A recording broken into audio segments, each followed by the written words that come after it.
Welcome back my channel. ఇది మర్రి చెట్టు second అనమాట. అంటే సగమేమో ఫస్ట్ వీడియో అయిపోయింది, ఇది సగం ఇప్పుడు ఈ వీడియో కంటిన్యూ అవుతుంది. మీకు నచ్చితే లైక్ చేయండి. ఇతరులకే మాత్రం అపకారం తలపెట్టని జీవుల బాధ గొప్పవాళ్ళు అనుకునే మానవులకు ఎట్లా ఆనందం కలిగిస్తుందో నాకు అర్థం అయ్యేది కాదు.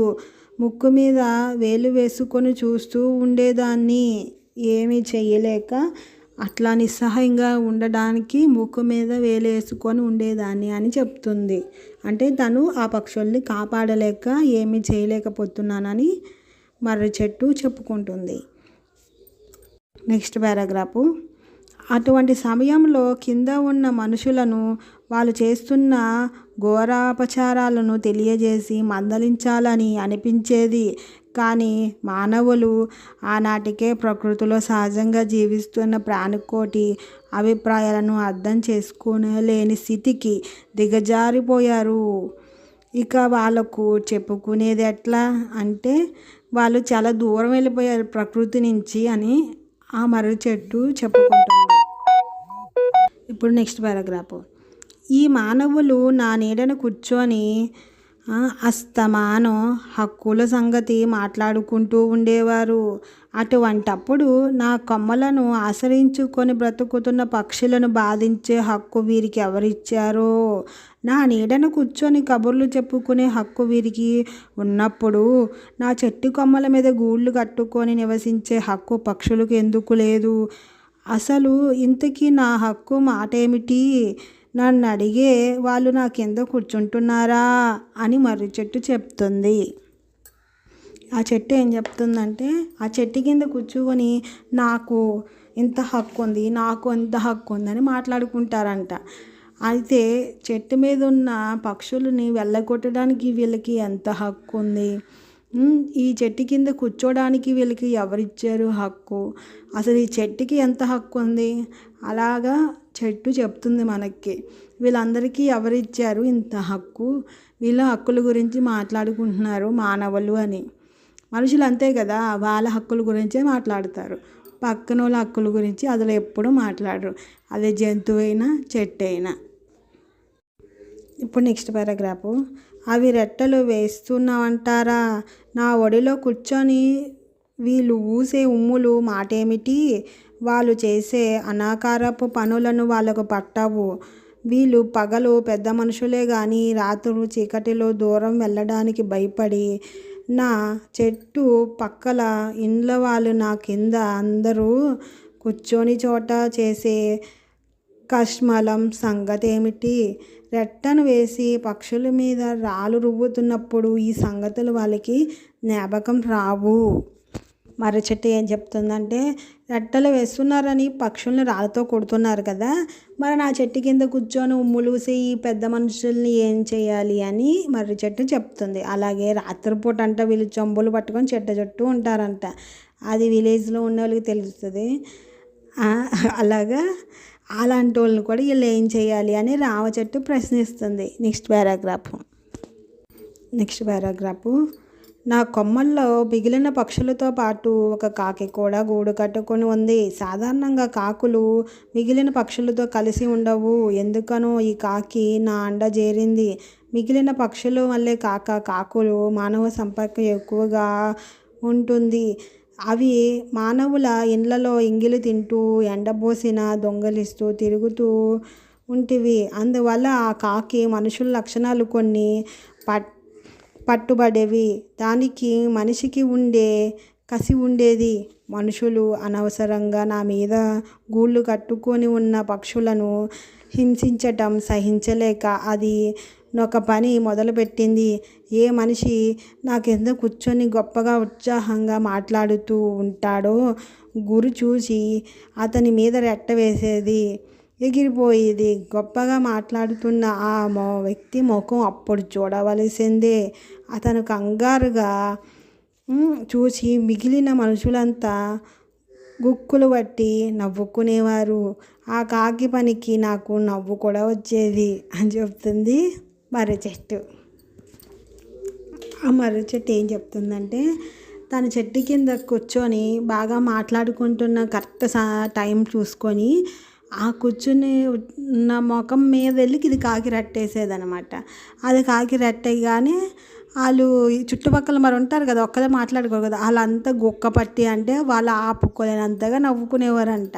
అప్పుడు తన మొహం చూస్తే మర్రి చెట్టుకు కూడా నవ్వు వచ్చేదంట. Next paragraph.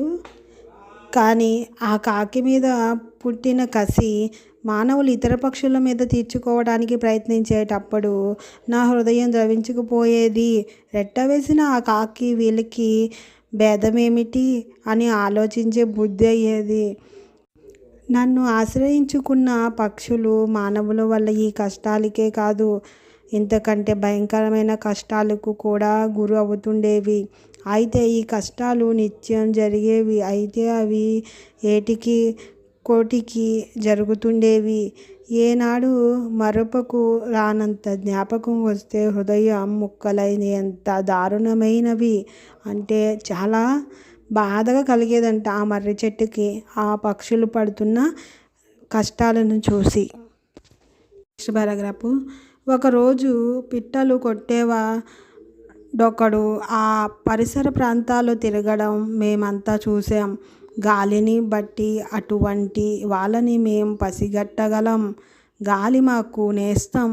అపాయాన్ని ముందుగానే తన అలల మీద మోసుకువచ్చి మా చెవులోని ఊదిపోతుంది ఉండేవాడు అని చెప్తుంది మరి చెట్టు. అంటే గాలి తనకి మంచి స్నేహం ఉందంట. ఈ చుట్టుపక్కల పక్షుల్ని పిట్టల్ని పట్టుకునేవాడు వచ్చాడు, జాగ్రత్తగా ఉండండి అని చెప్పి గాలి ముందుగానే వీళ్ళ యొక్క చెవులోని ఊది వెళ్ళిపోతుంది. అందుకే అంటారు నేచర్లో బతికే వాటికి ముందుగానే కొన్ని విషయాలు ఎలా తెలుస్తాయి అంటారు కదా, ఈ విధంగా తెలుస్తాయి అన్నమాట. నేచర్ ముందుగా వాళ్ళకి హెచ్చరిక ఇస్తుంది, ఎలాగా గాలి రూపంలో. అప్పుడు గాలి వాళ్ళకి వేటగాడు వచ్చారని ముందే చెప్పేసింది పక్షులకి. ఇప్పుడు నెక్స్ట్ పారాగ్రాఫ్. పిట్టలు కొట్టేవాడు వస్తున్నాడని పక్షులని తెలుసుకున్నాయి. కొన్ని పక్షులు భయంతో లేచిపోయినాయి. వాటిలో ఎక్కువ మగ పక్షులే. మిగిలిన పిల్లలు లేని ఆడపక్షులు, పిల్లలున్న ఆడపక్షులు పిల్లలను విడిచి వెళ్ళలేక బయటకు కనబడకుండా గూళ్ళల్లోనే కూర్చున్నాయి. పిల్లలను దగ్గర చేర్చుకొని ప్రాణాలను అరచేతిలో పెట్టుకొని కూర్చున్నాయి. పిట్టలు పట్టేవాడికి గూటిని పొడిచే ఆచారం ఉన్నదని వాటికి తెలుసు. అక్కడ ఆ వేటగాడు వస్తున్నారని మగ పక్షులు ముందుగా ఎగిరిపోయినాయి అంట. తర్వాత పిల్లలు లేని ఆడపక్షులు ఎగిరిపోయినాయి అంట. కానీ పిల్లలున్న ఆడపక్షులు మాత్రం ఆ గూటిలోనే పిల్లల్ని తన రెక్కల చాటున దాచుకొని ఆ గూటిలోనే అవి దాంకొని ఉన్నాయి అన్నమాట. కానీ వాటికి తెలుసు ఆ పక్షులు పట్టుకునేవాడు వచ్చి ఆ పక్షి గూళ్ళని పొడి చేస్తాడని వాటికి కూడా తెలుసు అని చెప్తుంది. Next paragraph. ఒక పక్షి మాత్రం భయంతో గూటి దాకా వెళ్ళలేక నా కొమ్మ అంటు పెట్టుకొని కూర్చుంది. ఆ కొమ్మన ఆకులు కూడా ఉన్నాయి. పిట్టలు కొట్టేవాడు క్రింద, తాను కొమ్మ పైన పక్కన నా ఆకులు ఉన్నాయి కనుక అతనికి కనబడుకుంది. అంటే ఆ అబ్బాయి కనిపించకుండా వేటగాడికి తిన ఆకులు అడ్డంగా ఉన్నాయి అన్నమాట. అందుకనే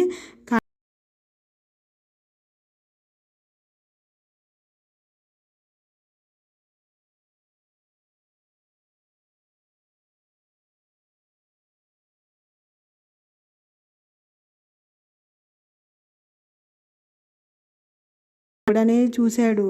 ఆ పక్షి అంటుకొని పడి ఉన్న నా కొమ్మ చిన్నది. అది ఏదైతే కొమ్మను పట్టి ఉందో అంటి పెట్టుకొని ఉన్న కొమ్మ అంటే ఆ పక్షి పట్టుకున్న కొమ్మేమో చాలా చిన్న కొమ్మ అంట. ఇక్కడ కానీ పిట్టలు కొట్టేవాడు ఆ పక్షిని చూడనే చూశాడు. ఆ పక్షిని అంటుకొని పడి ఉన్న నా కొమ్మ చిన్నది. ఆ పక్షి ఏదైతే పట్టుకుందో ఆ కొమ్మేమో చిన్నది, ఆ పక్షి ఏమో పెద్దది. దాని పొట్ట కొద్ది భాగం కొమ్మను మించి ఉన్నది. అంటే దాంకున్నా సరే దాని పొట్ట కనిపించేస్తుంది. పిట్టలు కొట్టేవాని చేతిలో కొనకు పదునైన బాకు కట్టి ఒక పెద్ద వాసం ఉన్నది. ఆ వాసానిపై కత్తి దాని కొనను ఉన్న బాకుతో కింద కనబడుతున్న ఆ పక్షి కడుపును పొడిచాడు. ఆ పక్షి కేరుమని అరిచింది. ఆ పక్షి యొక్క పొట్ట కనిపించిందని చెప్పాను కదా, ఆ పొట్టలోని తన దగ్గరున్న ఒక బాకుతో పొడిచేశాడు. ఆ పక్షి కేరుమని అరిచిందంట.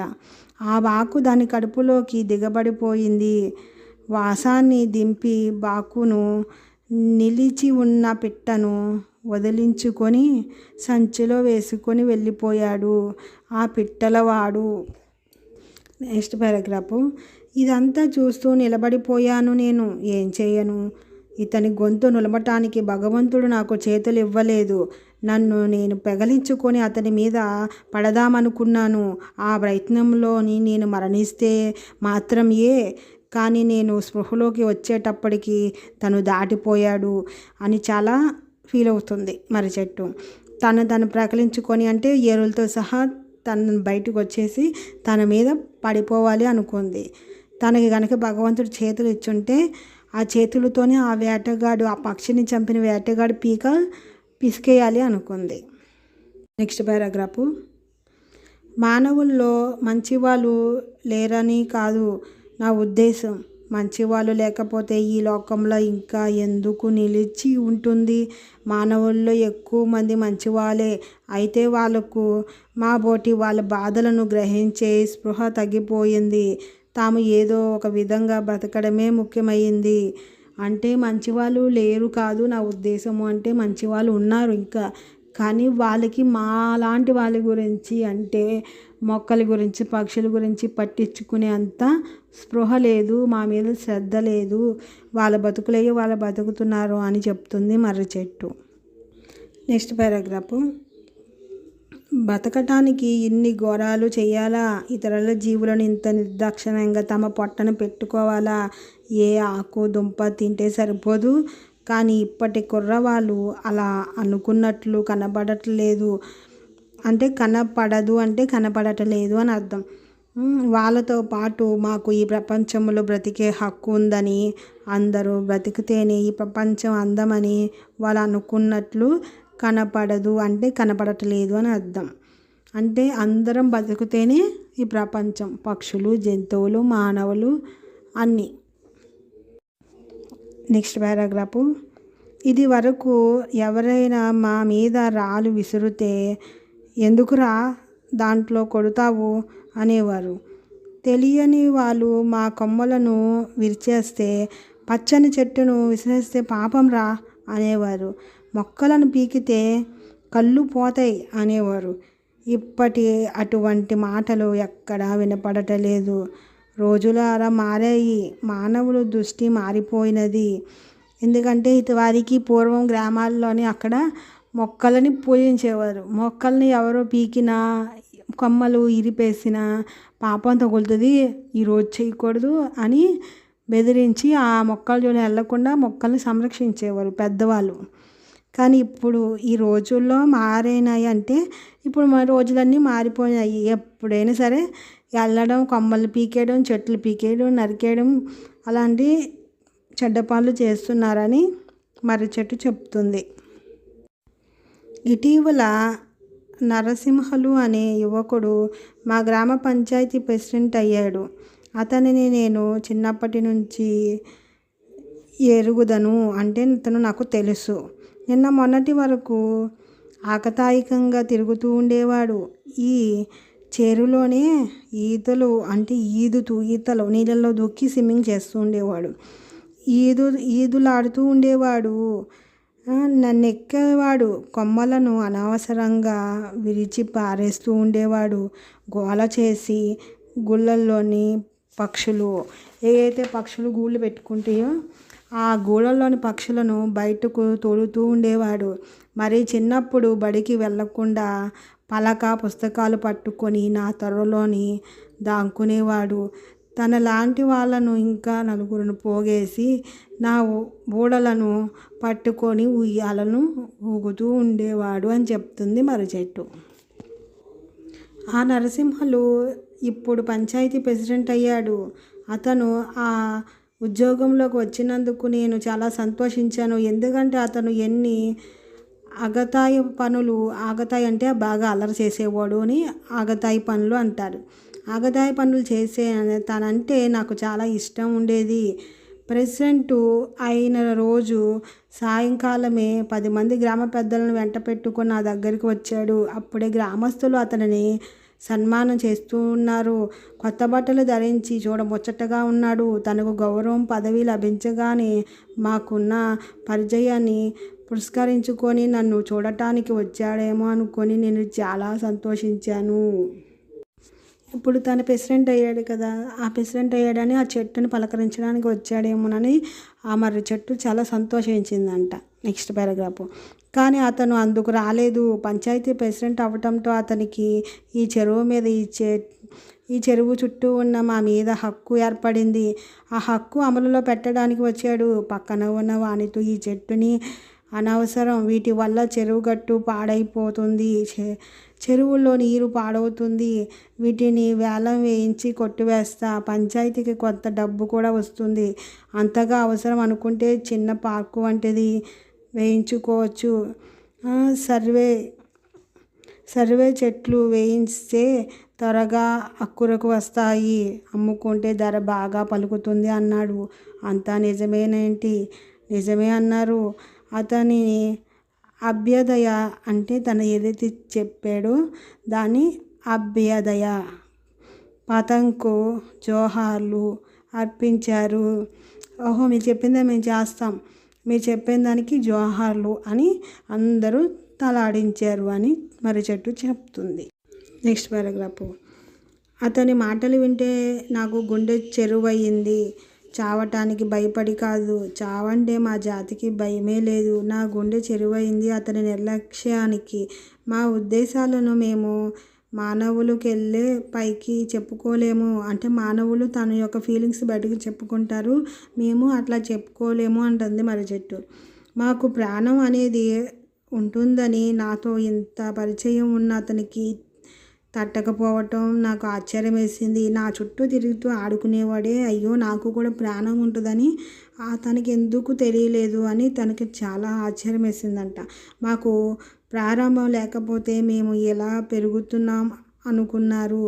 అసలు మాకు ప్రాణం లేకపోతే మేము ఎలా పెరుగుతున్నాము, ఈ మాత్రం కూడా వీళ్ళకి తెలియదా అని చెట్టుకి బాధగా అనిపించింది. నిజమే కదా, చెట్టుకి కూడా ప్రాణం ఉంటుంది, అందుకే అది కూడా ఆహారం కావాలి, దానికి సూర్యరశ్మి కావాలి, దానికి నీరు కూడా కావాలి, గాలి కూడా కావాలి. Next paragraph. మేము నీడనివ్వటం మాట అటుంచి ఈ చెరువు గట్టు ఎన్నేళ్ళ నుంచో వర్షానికి కరిగిపోకుండా ఉన్నదంటే దానికి కారణం ఈ భూమి లోపల మా వేళ్ళు అల్లుకోవటమే. ఈ సంగతి అతనికి తెలిసినట్లు లేదు. భూమి కొట్టుకుపోకుండా వరదలకి నీటి ప్రవాహానికి చెట్టు ఏర్లు అడ్డంగా స్ట్రాంగ్గా నిలబడతాయి. అందుకే అంటారు చెట్లు పెంచండి, భూసారాన్ని కాపాడండి అని.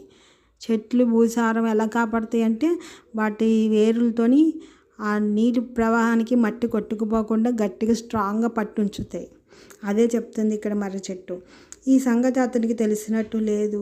మా పాలు, మా కాయలు ఎన్నో జబ్బులను నయం చేస్తాయి. ఈ సంగతి అతనికి తెలిసినట్టు లేదు. ఊళ్ళో పేదవాళ్ళు ఎంతమంది నా ఆకులతోని విస్తరణను కట్టుకొని భోజనాలు చేస్తున్నారు. ఈ సంగతి అతనికి తెలిసినట్టు లేదు. నేను పోతే నా మీద నివసించే ఈ పక్షులు ఏం కావాలని నా వేళ్ళను, ఇక్కడ చెట్టు యొక్క వేర్లు ఉంటాయి కదా, అది చెట్టు వేర్లను పొయ్యి చేసుకొని వంట చేసుకునేవారు పేదవాళ్ళు. ఏం కావాలి అంటే నా వేళ్ళను పొయ్యిగా చేసుకొని వంట చేసుకునే పేదవాళ్ళంతా ఏం కావాలి, అన్నిటికన్నా ముఖ్యంగా మా ప్రాణాలు అతని ప్రాణాలు వంటివి కాదా, నా ప్రాణము తన ప్రాణం వంటిది కాదా అని అడుగుతుంది మర్రి చెట్టు. మా ప్రాణాలు తీయటానికి అతనికే హక్కు ఉంది. ఎవరు బ్రతకటానికి అర్హులో ఎవరు కాదో నిర్ణయించడానికి అర్హుడు తన అని క్వశ్చన్ మార్క్ వేస్తుంది. నేను బతకాలో లేదో నిర్ణయించేది హక్కు తనకు ఉందా అని చాలా బాధగా అడుగుతుంది మర్రి చెట్టు. Next paragraph. అయితే అతనిని ఎవరు ఆపగలరు? పంచాయతీ బోర్డు ప్రెసిడెంట్ అవ్వటంతో మా ప్రాణాలు అతని చేతుల్లోకి వెళ్ళాయి. జీవకోటిని హింసించే అధికారం అతనికి వచ్చేసింది. ఇక్కడ తను ప్రెసిడెంట్ అయ్యాడు కదా, ఇక తను ఎవరి ప్రాణమైనా తీసే అధికారం తనకు వచ్చింది అని అంటుంది. త్వరగా మా ప్రాణాలు తీసి తనేదో ఘనకారం సాధించినట్టు గ్రామస్తులకు కనబడాలనుకుంటున్నాడు అతను. నన్ను చంపేసి తను ఏదో పెద్ద ఘనకారం గొప్ప పని చేశానని ప్రజల ముందు కనిపించాలనుకుంటున్నాడంట పాపం తను. Next paragraph. మరునాడే వడ్రింగులను వెంట పెట్టుకొని వచ్చాడు అతను. వాళ్ళు ముందు నా ఊడలను కోసి నా ఆధారాన్ని తప్పించారు.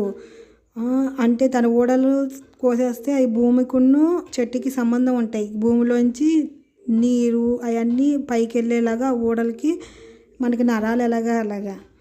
తర్వాత నా కొమ్మలను నరికి నన్ను బోసిదాన్ని చేశారు. మనకి ఎలాగ అల్ని ఉంటే అలంకరించుకుంటాము, అలాగే దాని కొమ్మలు తీసేటప్పటికి అది చాలా బోసిపోయిందంట.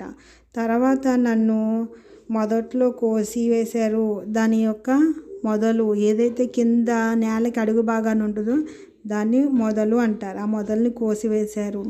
నా పైభాగము కుప్పగా మాదిరిగా కూలింది. మధ్యలో మనకి కింద నరికేస్తే ఏమవుతుంది? పైభాగం అంతా ఒకేసారి కుప్ప మాదిరిలాగా కూలింది, అంటే ఒకేసారి కింద పడిపోయింది అని అర్థం. ప్రస్తుతం నేను ఒక మొండెమై ఉన్నాను. మొండెము అంటే మనకి తలకే తీసేస్తే మిగిలిన భాగాన్ని ఎలా మొండెము అంటారో, చెట్టుకు కూడా తనని సగానికి అలాగ కొమ్మలతో సహా లేకుండా నరికేస్తే దాన్ని కూడా మొండెము అంటారు. దాన్ని మొండెమై ఉన్నాను అని చెప్తుంది మర్రి చెట్టు. ఇప్పుడు అది చెప్తుంది, అంటే నా మొదలు మాత్రమే ఉంది. ఈ పని జరిగిన 4 రోజులయ్యింది. మరునాడే నన్ను సమూలంగా తవ్వి వేస్తారనుకున్నాను, కానీ ఎందుకో ఆ పని ఇంకా జరగలేదు. తనని పూర్తిగా భూమిలోంచి తీసి పడేస్తారని అనుకుందంట, కానీ ఇంకా ఆ పని ఇంకా జరగలేదంట. సరే, విచారిస్తూ ఊరికే కూర్చోవటం ఎందుకు, నేను చిగురించడానికి ప్రయత్నిస్తాను. చూసారా, మొక్కకి ఒక లక్షణం ఉంది. మనం కనుక ఏదైనా ఓడిపోయామనుకో, ఎమ్మని ఏదో ఒక ప్రయత్నం చేద్దాం. అమ్మ ఇక నేను ఓడిపోయాను, నేను ఎందుకు పనికిరాను అని కుప్పకూలిపోతాం. మనల్ని మనం కించపరుచుకుంటాం. కానీ మొక్కని ఇక్కడ చూడు, పూర్తిగా నరికేసిన మొండెములు అయిపోయినా తను మళ్ళీ ప్రయత్నిస్తుంది తనను తను చిగురించి మొక్కగా మారటానికి. అందుకే మొక్కను చూసి నేర్చుకోండి అని పెద్దలు చెప్తారు. అయితే చిగురించడానికి తను ప్రయత్నిస్తుంది, కానీ మనసులో అతను నన్ను మొండెంతో విడిచిపెట్టడని తెలుసు. కట్టెలు కాగాలనే ఆశతో నన్ను కుళ్ళగించి వేస్తాడని తెలుసు. కుళ్ళగించడం అంటే భూముల్లో నుంచి పేకలించేస్తాడు, అంటే ఏదైనా కొక్లేరు తీసుకొచ్చి కింద ఉన్న వేరులతో సహా పైకి లాగి పడేస్తాడు అని చెప్పడానికి కుళ్ళగించి వేస్తాడేమో అని చెప్తున్నారు. తెలుసు, కానీ తెలిసి నా పని నేను చెయ్యాలనే ఉద్దేశం. చిగురించడానికి ప్రయత్నించాను. ఒకవేళ అతను నా సంగతి పట్టించుకోకపోయినా పెరిగి పెద్దదైనప్పుడు ఈ మానవులు ఎందుకు ఇంత క్రూరంగా ప్రవర్తిస్తారు, ఇక్కడ వాళ్ళు ఎందుకు నా పట్ల ఇంత కఠినంగా ఇంత దయ లేకుండా ఉంటారు అని మర్రి చెట్టు బాధపడుతుంది. ఈ ప్రశ్నలకు పై భగవంతుడు సమాధానం చెప్పాలి. తను ఏవైతే హక్కు గురించి నన్ను బతకాలి లేదా నన్ను చంపేయాలనే హక్కు మీకు ఉందా అని అడిగిన ప్రశ్నలు అన్నిటికీ జవాబు ఆ భగవంతుడే సమాధానం చెప్పాలి అని ఆ ఒక మర్రి చెట్టు అడుగుతుంది. ఊపిరితో ఉన్నదాన్ని కొన ఊపిరితో అంటే ప్రాణం ఇంకా కొంచెమే ఉంది అని చెప్పడానికి కొన అంటారు, అంటే చివర కొద్దిగా ఉందన్నమాట. కొన ఊపిరితో ఉన్నదాన్ని రంగరించి చిగురించడానికి, అంటే తను కొన ఊపిరితో ఉన్నా సరే మళ్ళీ తిరిగి చిగురించటానికి ప్రయత్నించడమే నా ధర్మం అంటుంది. చూసావా మొక్క ఎంత గొప్పదో. తనకి కొన అంటే చివరి అనంతరం చివరి ఛాన్స్ తనకు ఉన్నా సరే తనను తాను మళ్ళీ చిగురించి పెద్ద చెట్టుగా మారటానికే ప్రయత్నిస్తుంది తప్ప నిస్సహాయంగా ఈ కొన ఊపిరిగా ఇంకెందుకులే అని తన యొక్క పట్టుదలని వదిలేయట్లేదు. అందుకే మొక్క చాలా గొప్పది. ఇది నా ధర్మము అంటుంది, దాని యొక్క ధర్మం అంటే. మీకు ఏమనిపించిందో కామెంట్ చేయండి. నచ్చితే సబ్స్క్రైబ్ చేసుకోండి, లైక్ చేయండి, షేర్ చేయండి.